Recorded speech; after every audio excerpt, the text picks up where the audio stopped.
નમસ્કાર મિત્રો, આ એક મિત્રોએ પ્રશ્ન પૂછ્યો છે કે આનું સર ડિટેલમાં સમજાવજો ને.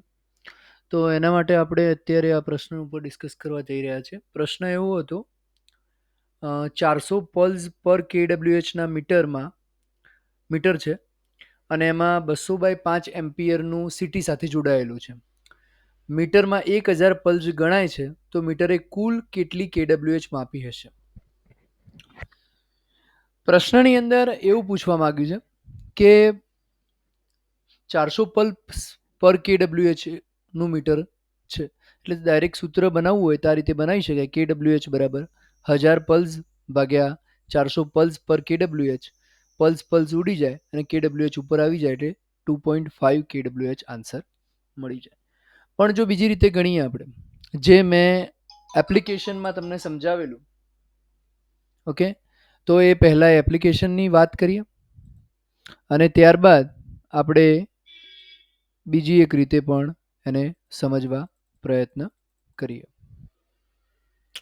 તો મેં તમને એપ્લિકેશનમાં કંઈક આ રીતે સમજાવેલું કે 400 પલ્સ એટલે 1 કેડબ્લ્યુએચ.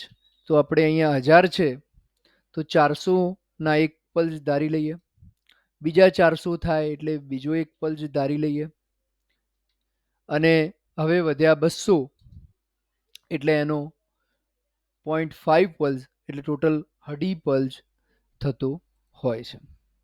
તો એક આ રીતે પણ તમે ડાયરેક્ટલી પરીક્ષાની અંદર કેલ્ક્યુલેટ કરી શકો. ઓકે, પણ અહીંયા પ્રશ્ન જે પૂછેલો છે એ પ્રમાણે આપણે થોડું જવાની પ્રયત્ન કરીએ.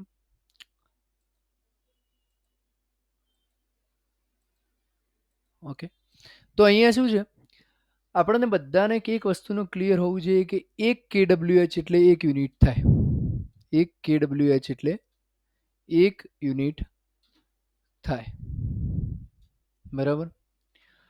1 કેડબ્લ્યુએચ એટલે 1 યુનિટ જો આપણને ખબર હોય. બીજી પરીક્ષાની અંદર એક વસ્તુનો એ આઈડિયા હોવો જોઈએ તમને કે આમાં શું કોઈ કામનું નથી આપેલું. હવે 200/5 એમ્પિયરનું જે રેટિંગ આપેલું છે અહીંયા કોઈ પણ પ્રકારની રકમમાં જરૂરિયાતવાળું છે નહીં. હવે આપણે 400 પલ્સવાળું મીટર લાવ્યા છીએ.